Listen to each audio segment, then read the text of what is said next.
এই ফোনটা নতুন আসছে, 3-4 দিন হয়েছে মার্কেটে। এই যে টেকনো।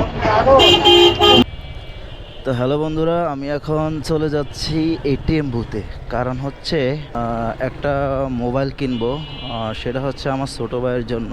ওর হাতের ফোনটা নষ্ট হয়ে গেছিলো, যার কারণে এখনই একটা ইমার্জেন্সিভাবে দেখি কি ফোন কিনা যায়। ওর একটা চয়েস থাকতে পারে কি, ওর যদি কোনো পছন্দের ফোন থাকে তাহলে সেটাই কিনে দেওয়ার চেষ্টা করব। তো টাকা তোলার কাজ শেষ, এখন যাই। এখন যাইয়া দেখি ওরে আগে এলাকা থেকে নিয়ে আসি, তারপরে মার্কেট পাশেই, দূরে না, তালতলা মার্কেট থেকেই নেব, বেশি দূরে যাব না।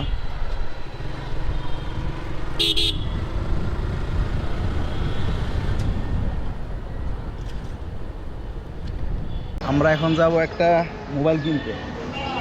মোবাইলটা হইছে আগেরই পছন্দ করা আছে, যে শুধু এখন টাকা দিয়ে মোবাইলটা নিয়ে আমো।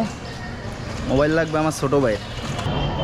মোবাইল আসলে আগেরই পছন্দ করা আছে, তো মোবাইল পছন্দ করা যেহেতু আছে, শুধু এখন যাই ঝামেলা করা লাগবে না আর কি। দেখা টাকার একটা ঝামেলা আছে, প্যারা আছে, এটা লাগবে না। মোবাইল লাগবে আমার ছোটো ভাই রিজবি।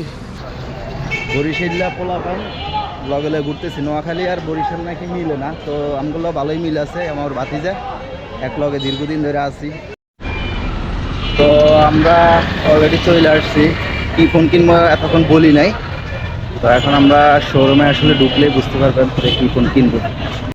এই ফোনটা নতুন আসছে, 3-4 দিন হয়েছে মার্কেটে। এই যে টেকনো। আমরা এখন টেকনো শোরুমে আছি, দেখি ফোনটা আগের পছন্দ করা আছে। ভালো লাগলে এখন দামে ধরে বা ওনারা কি অফার টফার দেয়, এগুলো মিললে নিয়ে যাবেন ইনশাল্লাহ।